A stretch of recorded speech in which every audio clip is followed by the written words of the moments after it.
je me trouve devant l'université Paris 3 à Bonne-Nouvelle, centre universitaire d'Asnières, que j'ai fréquenté dans les années 71, 73, je crois. C'était là qu'il y avait l'Institut national de langue orientale, connu sous le nom de Langso, et je suivais des cours d'hébreu à l'époque, dans cet endroit. Je me souviens d'ailleurs qu'il y avait une très belle, il y avait aussi une table de ping-pong, je jouais aussi beaucoup au ping-pong à l'époque, c'était un de mes sports favoris. Alors je voudrais parler dans cette nouvelle causerie qui se déroule donc à Asnières, avenue des Grésillons, qui est d'ailleurs un centre désaffecté aujourd'hui, de toute façon. Je voudrais parler de la notion de duologie, puisqu'il est question de changer le nom de l'astrologie en celui de duologie. Mais en réalité, sous le nom de duologie, on va englober un grand nombre de disciplines, et de sujets et de matières, dont l'astrologie n'est qu'un élément. Il s'agit de désenclaver l'astrologie et de parler plutôt de biologie, et l'astrologie faisant partie de cette sphère de la biologie. Il y a aussi un autre terme qui est très à la mode actuellement, et qui mériterait aussi que l'astrologie soit associée, c'est celui de rythme-analyse. La rythme-analyse a été créée par Bachelard, mais surtout par Henri Lefebvre. Henri Lefebvre, donc, qui a créé et maintenant la revue Rhythmos, R-H-U-T-H-M-O-S, et la revue de la rythme-analyse. Donc tout ça pour dire qu'on va essayer d'englober l'astrologie dans un ensemble plus vaste, qui concerne l'ensemble de tout ce qui est de l'ordre du rythme et l'ensemble de ce qui est de l'ordre du 2. Et quand je dis le 2, ça signifie qu'il n'y a pas de rythme sans le 2. Pour qu'il y ait du rythme, pour qu'il y ait un retour de quelque chose, il faut au moins qu'il y ait deux temps qui alternent. Il faut qu'il y ait une alternance. Et inversement, si rien de ce qui est dans l'ordre du 2 ne doit être étranger à l'astrologie, inversement, ce qui dans l'astrologie n'est pas de l'ordre du 2 devrait en être évacué. Donc vous voyez que c'est un principe qui est extrêmement intéressant, qui permet de mettre de l'ordre dans l'astrologie. Parce que vous savez que le 2 en astrologie, tout en ayant une certaine place, est recouvert par d'autres notions, comme les 12 signes zodiaques, comme les 10 planètes, ou je ne sais pas combien de planètes on voudra utiliser, ou les 7 planètes. Donc en définitive, le 2 n'a pas du tout en astrologie aujourd'hui le rôle qu'il devrait avoir. Alors, la notion de biologie nous permet de comprendre que l'astrologie, quelle relation l'astrologie a pu entretenir notamment avec la médecine et avec l'astronomie. Là encore, on nous dit par exemple les 4 tempéraments, ça fait partie de l'astrologie. Toutes les planètes du système solaire font partie de l'astrologie. Moi je dis non, la biologie n'a emprunté à la médecine et à l'astronomie que ce qui est de l'ordre du 2. Et elle a laissé de côté le reste. Donc, là encore, là aussi, il faut faire le ménage. Dans le cas de la médecine, elle a retenu la biologie, je dis bien la biologie, et pas l'astrologie. L'astrologie, c'est le résultat de ce mélange. Elle a retenu la question des sexes, de l'homme et la femme. Il est essentiel pour comprendre dans mon système la question des cycles, puisqu'il y a un cycle montant qui est plutôt masculin et un cycle descendant qui est plutôt féminin. Et en ce qui concerne le système solaire, elle a retenu non pas la totalité des planètes, mais uniquement une certaine planète, dont elle va étudier les relations de proximité et d'éloignement, donc là on est encore dans le 2, avec un certain nombre d'étoiles fixes, puisque la dualité fondamentale du cosmos, telle qu'il nous concerne nous sur Terre, c'est la relation planète-étoile fixe. Là on est dans la dualité entre une planète qui est mobile, qui avance, et l'étoile fixe qui reste fixe, comme son nom l'indique, si on peut dire. Voilà, donc ça c'est déjà un premier point que je voudrais préciser. Il faut, tout ce qui est de l'ordre de la médecine n'est pas de l'ordre de l'astrologie, n'est pas de l'ordre de la biologie, et tout ce qui est de l'ordre de l'astronomie ne l'est pas non plus. Ce que je veux dire par là, c'est que la biologie, soit va s'intéresser à ce qui est déjà de l'ordre du 2, soit, dans le cas de l'astronomie, elle va chercher du 2 là où il n'y a pas que du 2. Donc elle va projeter un système binaire sur une matière qui, elle, peut être beaucoup plus complexe, beaucoup plus polyvalente. Donc, la question de la projection est une question essentielle. Et alors, ça, c'est un premier point. Le deuxième point que je voudrais aborder, c'est la question de l'astrologie en tant que liée à une biotechnologie. Voilà. On ne peut pas comprendre, à mon avis, l'astrologie si on n'inscrit pas dans le cadre d'une biotechnologie, et donc là, dans le cadre d'une biotechnologie qui serait en avance sur notre technologie actuelle. J'ai beaucoup réfléchi sur le problème de l'astrologie, l'origine de l'astrologie. Je n'arrive pas à imaginer que l'astrologie soit quelque chose de naturel. Elle est, j'ai l'habitude de dire, l'astrologie n'est pas de l'ordre de la science, mais de la technique.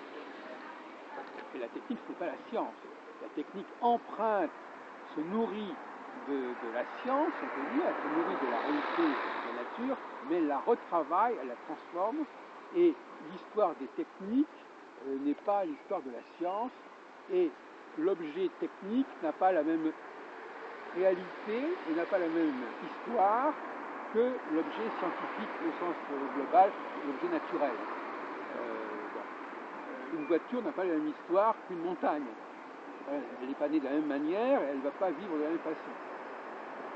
Donc, dire que l'astrologie relève de la technique, ça veut dire qu'elle est une construction, elle est un artefact, et que cette construction n'a pu être élaborée que par des civilisations très avancées. En tout cas, qui sont encore plus en avancée que nous sommes aujourd'hui, et qui sont encore plus avancées que nous l'étions il y a 10 000 ans. Donc c'est une construction qui nous a connectés, nous vivant sur Terre, qui nous a connectés, qui nous a intégrés dans un système astronomique, non pas par le biais des influences, je ne parle pas d'influence qui serait exercée par les planètes ou les étoiles sur nous, mais par le biais des signaux, c'est-à-dire par le fait que nous soyons réceptifs à certains signaux. Mais qu'est-ce que c'est qu'une machine, sinon justement un objet qui répond à des signaux? Quand par exemple j'appuie sur un bouton, je crée un signal que je vais démarrer la machine, l'objet. Je ne sais pas si je veux démarrer un ordinateur, j'appuie sur un bouton qui va démarrer l'ordinateur. Je veux arrêter l'ordinateur, je déclenche aussi un signal. Donc, l'astrologie est une biotechnologie qui fonctionne par le biais des signaux. Et nous sommes, nous, humanité, quelque part, sensibilisés plus exactement à un nombre de signaux qui sont déclenchés par le fait que Saturne notamment se rapproche de telle et telle étoile fixe royale. Tous les 7 ans, il y a une nouvelle étoile fixe royale qui se présente, et donc tout ça crée des signaux. Cela dit, la question, on voudrait qu'on revienne à la question du masculin et du féminin. Les femmes jouent certainement un rôle plus important que les hommes dans le système biotechnologique. Pour une raison très simple, c'est que les femmes sont beaucoup plus proches dans leur mode de fonctionnement que les hommes de la machine. Elles sont beaucoup plus semblables à la machine que les hommes. On le voit notamment parce que leur façon d'émettre, leur façon d'exprimer quelque chose envers et contre tout, même si personne ne les écoute, même si elles parlent à un mur, ça ne gêne pas. De même que je vous mettais un lecteur de CD, il peut marcher indéfiniment, même s'il n'y a personne qui l'écoute.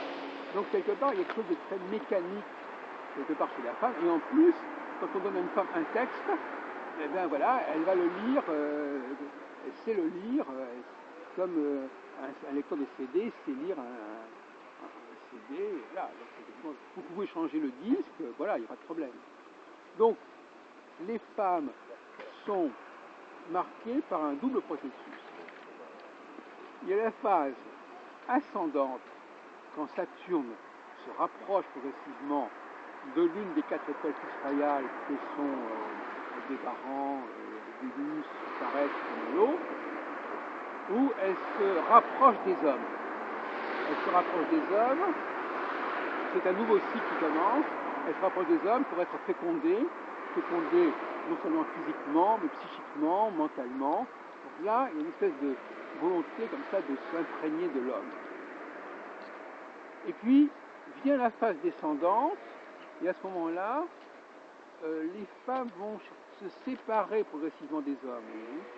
Donc à ce moment-là, elles ont reçu, elles sont comblées, elles sont pleines de tout ce que les hommes leur ont apporté, et elles vont pouvoir, en quelque sorte, voler de leurs propres ailes, et elles n'ont plus besoin d'eux. Donc elles ont tendance à les abandonner, puisqu'elles ont les enfants, elles ont tout un ensemble de documents, de données que les hommes leur ont transmises, et donc finalement, elles peuvent très bien se débrouiller tout ça. C'est pour ça qu'à ce moment-là, c'est pour ça que les femmes sont tellement dans un discours double, duel, puisque quand elles sont en phase montante, les hommes sont des dieux dans lesquels il faut aller, et qui sont pour source de tout, et quand elles sont en phase descendante, les hommes, ça n'existe pas, ou du moins ça ne vaut pas grand-chose, et les femmes valent autant que les hommes. Donc il y a une espèce de discours un peu à double vitesse, qui dépend effectivement de la phase dans laquelle le cycle se fait. Et évidemment, ce processus qui touche les femmes va nécessairement affecter les hommes et donc va les déclencher aussi. Donc par un biais indirect, les astres envoient des signaux aux femmes et les femmes envoient des signaux aux hommes. Mais on sait très bien qu'il y a la menstruation déjà. La femme est marquée par les règles, par les cycles, avec la ménopause aussi éventuellement. Elles sont également marquées par la grossesse, qui également obéit à un cycle évolutif très précis. Donc ce sont les femmes qui sont porteuses de ça. Et alors,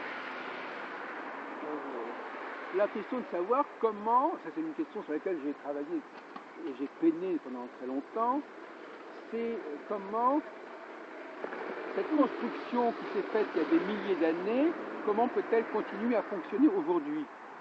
Vous savez que c'est une question qui est délicate, parce que la position actuelle, on appelle ça la question de la transmission des caractères acquis.